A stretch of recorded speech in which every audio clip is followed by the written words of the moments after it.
personnel and test equipment in frigid conditions, determine the feasibility. I'm seeing all this crack get cooked and shit done in different places. Um, I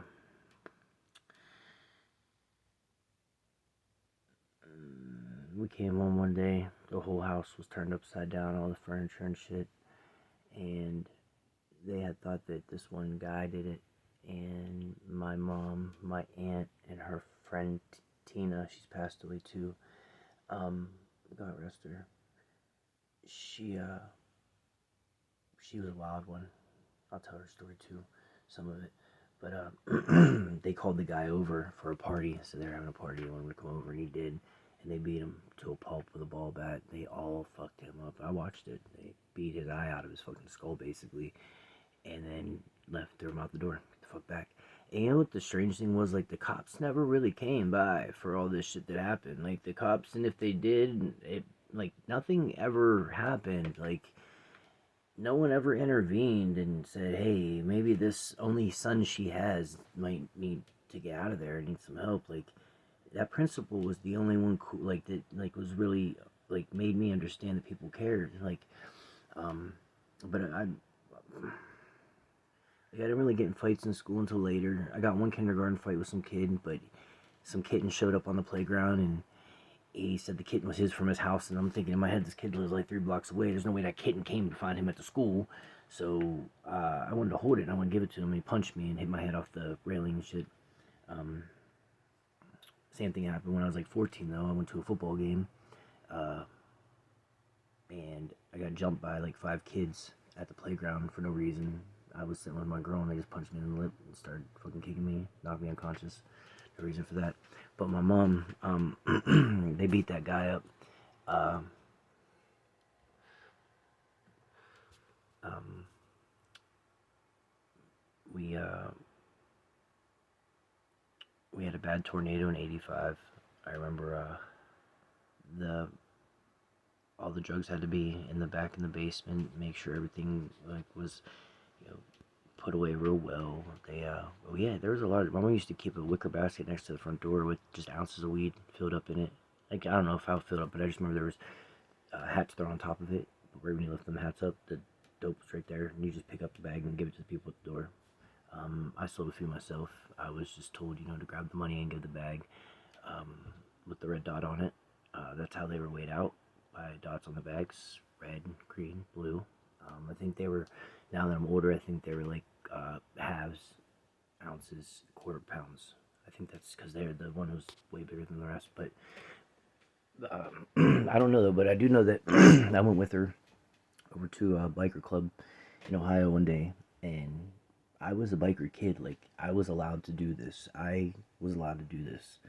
Um, I went over to this biker club. I don't want to call them out because I don't need that in my life anymore. But I do want a motorcycle. Uh, we had to walk through this thing, and it was just there was just pallets with weed on them as you walk through this little warehouse deal thing, and in the end, there was a guy sitting, no joke, register and money right here. Like, give him the money, you pick up the shit, we out. Um, yeah, that's how it was. My mom, she did a lot of drugs, a lot of drugs. I come home one day, like 5th grade, and this was around the same time that I started having sex. This all happened at the same house. It's torn down. It was at the bottom of Meek Street. But uh, I walked in one day, and there was just some guy sitting right there on the floor smoking crack. He had a little Coke bottle with a little stem coming out of it, and I don't, like, bubbles coming up and shit. But I was young, but this was around the same house. I started smoking weed too. Lost my virginity. Like, all that happened at the same time. And I don't know if this happened to anybody else either. But the night I lost my virginity, um, it I got really hot. I was like, I hit 104. Like, it was, nobody was home. She left after we had sex, and then I got really, really, really sick. Like, I fell over, and I got back up on my bed, and I laid there. I knew I was hot, burning up, and then it went away. And my mom came home, and now I think, like, what if that, you know, it was something too, because I'm spiritual, I'm very spiritual, and I'll tell you why, you'll see why. But, you know, maybe I lost something that day. Maybe you're not supposed to have sex, you know. I didn't think that way. No, I had sex with tons, and I don't like saying that. I do have 4 kids. I have 4 kids to 4 different women.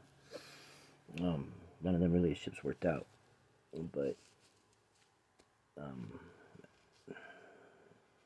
yeah, we're gonna talk about it. So my mom, we would go to these different houses with all the crack and stuff, and they would just leave me in the room to watch movies, and I would watch them, but I would be able to see what was going on. So I seen them boiling everything on the stove, and then putting the shit over on to the right, and watching them pick it up, and it just being a rock. And then we'd leave shortly after. They'd break it up, and they'd do a little, but then we'd just leave and go back to the house. Some days we were gone for a couple days at houses. That garage, we stayed. Oh, the garage. Okay, so the stencil on my chest. That guy slapped me because that was bad. And I don't know the end result. I do, but here's how it happened. This guy slaps me. Another guy there says, "You can't fucking slap that kid. You know, I'm already mad. Don't fucking hit me, fucker. Bastard." I was a little kid, but I swear I cussed. I remember, you'll like this. I'll come right back to the stencil, but when I was little, this one guy, he picked me up and tickled me until I pissed myself. And everybody at the table laughed. I mean, because we had our house packed constantly. Parties constantly, fights constantly, drugs constantly. And he made me piss myself. And I was like, "You bastard." And everybody's laughing at me. And that was the first time I remember feeling embarrassed, like very humiliated. So I ran in the other room, and I grabbed my potty chair, and I pulled my piss out, and I ran, and I threw it on him. I said, "Don't you tickle me and make me piss myself, you bastard." Yo, the room lost it. I fucking loved it. They fucking laughed so hard. I was so proud of myself. But that was the first time I ever felt embarrassed, was that day. Okay, so the stencil on the chest. He slaps me. The guy says, "That kid's untouchable. I don't know what the fuck you're thinking." Now this guy, I don't know, thinking now he was a prospect because of what happened, but my so-called dad, the biker, comes back with my mom. As soon as they walk in the door, he takes him over here, says whatever he says. They both look at him. He goes in the other room. 2 other guys come out. They start beating him the fuck up. "What are you doing touching my fucking son? Who the fuck do you think you are?" Me, I'm over there like half and half. Like, yeah, don't fucking touch me. But then again, I'm like, damn, they're gonna kill this guy. They beat him, they start dragging him, beating him, dragging, get it open, get it hot, and it's all's going on at once. And I'm like, well, then I look the other way, and the other guy's in there turning on the oven, turning on the potbelly oven in the other room. And they beat this guy and drag this guy into the other room, and they throw him in this oven, and they're kicking him and stomping him and beating him, and he's not going unconscious, but they're doing this, and I'm watching it. I'm standing right there, and they're beating him, kicking him, punching him, and they're hitting him and pushing him in, trying to get the door shut, and they're kneeing it up and kicking it up and pushing it up, and they slam it until his fingers are sticking up, and then they slam it on his fingers, and it pulls him in, and they shut it, and the guy just stands in front of it, and like, that's, okay, I don't want to say it all like that, but I seen the fingers. My mom grabbed me like this and said, "You don't need to see this," and pulled me this way. And I ripped away, and as I looked back, and the door was shut, and that door was closed, and that guy was standing in front of it. I don't know the end result, but think about it.